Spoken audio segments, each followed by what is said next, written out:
They said it was just a weather balloon. But no one believed that. Not in 1947. Not now. Because what crashed on that New Mexico ranch wasn't normal, strange metallic debris, symbols no one could read, and according to witnesses, bodies that weren't human. The government acted fast, sealed off the area, changed the story, and then changed it again. That alone tells you something.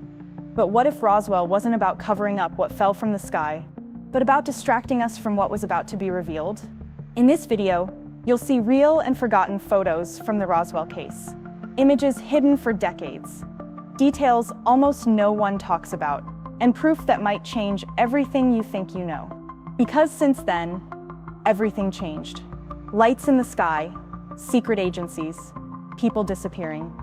Maybe what crashed in Roswell wasn't just a craft, but a key to something much bigger. So the question is, what if it's all true? It all started with a loud crash and strange debris scattered across a ranch near Roswell, New Mexico. Farmer Mac Brazel found pieces of a material he'd never seen before, light like paper, yet impossible to tear. At first, the authorities made a shocking statement. They had recovered a flying disc. Yes, that was the original story, but hours later, they retracted it completely. Suddenly, the US Air Force claimed it was just a weather balloon. But locals disagreed. What they saw didn't resemble any balloon.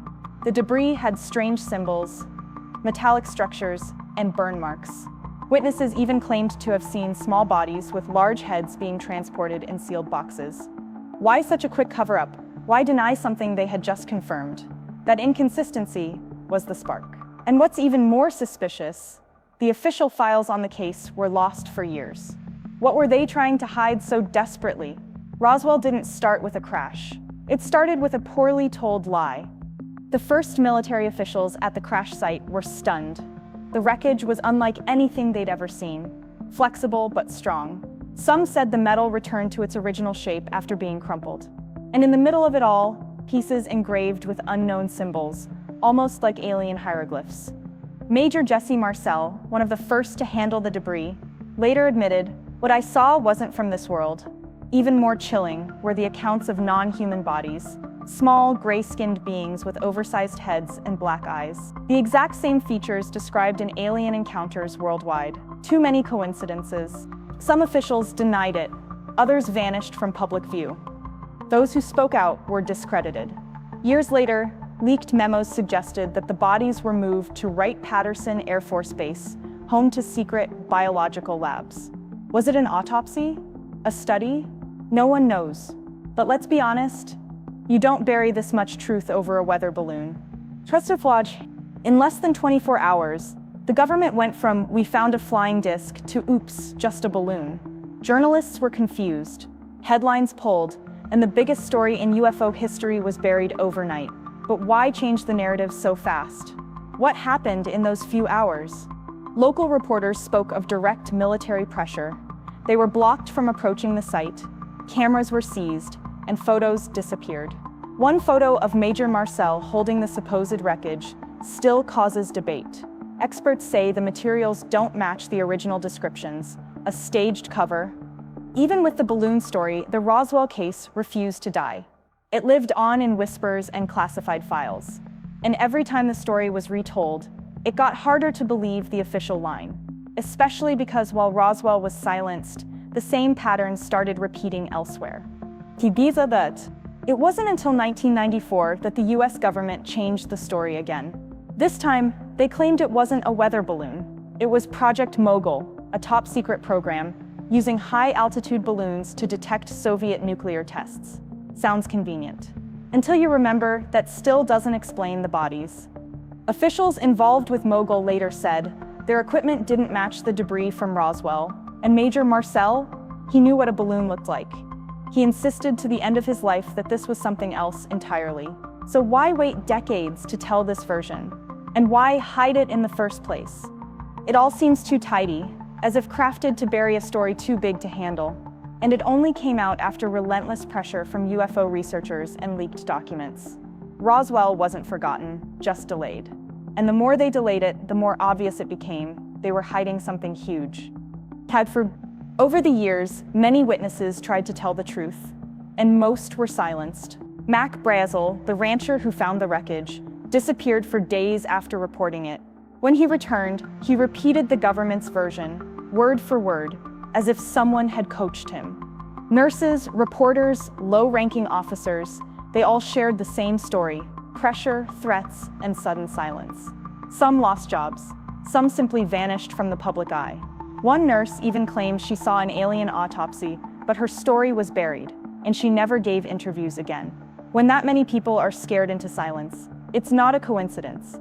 Most stories only came out decades later, when the witnesses were old, retired, or close to death. They had nothing to lose.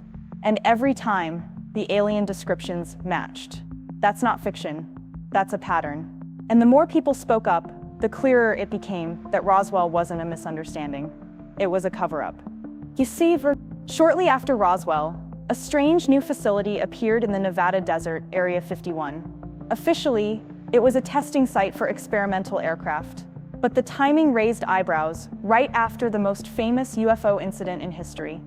Whistleblowers later claimed that Roswell debris and even bodies were transported to Area 51. From that moment, the base became the epicenter of UFO conspiracies. High security, no flight zones, hidden hangars, even presidents were denied access. Would they do all that for just planes? Declassified documents hint at reverse engineering, biological containment, and aircraft that defy physics. Even former Air Force engineer Bob Lazar risked his life to reveal what he saw inside.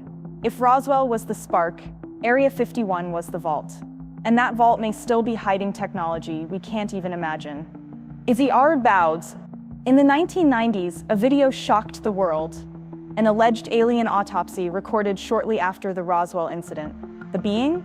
Gray skin, large head, black eyes, just like the eyewitness reports. The room? Cold, clinical, and silent. No explanations, just the body. Some called it fake. Others claimed it was real footage altered to create doubt. Ray Santilli, who released the tape, later said it was a reconstruction. But no one ever disproved it completely. And that raises a deeper question: why fake something with such precise details? Or better, why discredit it so aggressively? Alongside the footage, documents were leaked. Transport logs, internal memos, and even clinical notes describing non-human biological entities. Most were dismissed. Some vanished. A few were quietly archived, never to be mentioned again. What truth lies beneath that silence? After Roswell, the world changed. Aliens became a part of pop culture. Movies, books, and media. All adopted the same image: gray skin, big head, black eyes.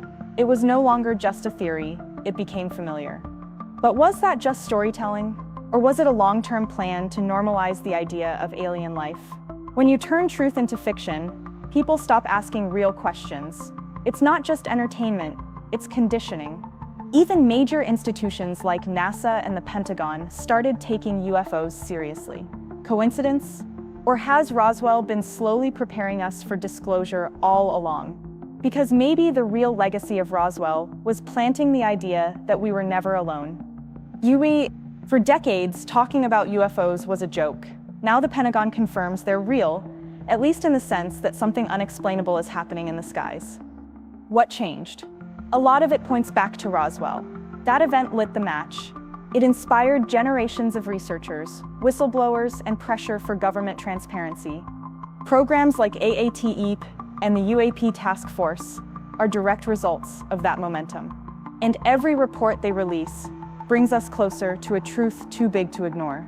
Because Roswell wasn't the anomaly, it was the beginning. Roswell isn't just a place, it's a symbol. Some say the wreckage wasn't just a craft, but advanced alien technology beyond anything we've ever seen. And that's exactly why it was hidden, because it would change everything. Others believe Roswell wasn't a crash, but a contact, a meeting, a trade, something that involved non-human entities and the highest levels of global secrecy.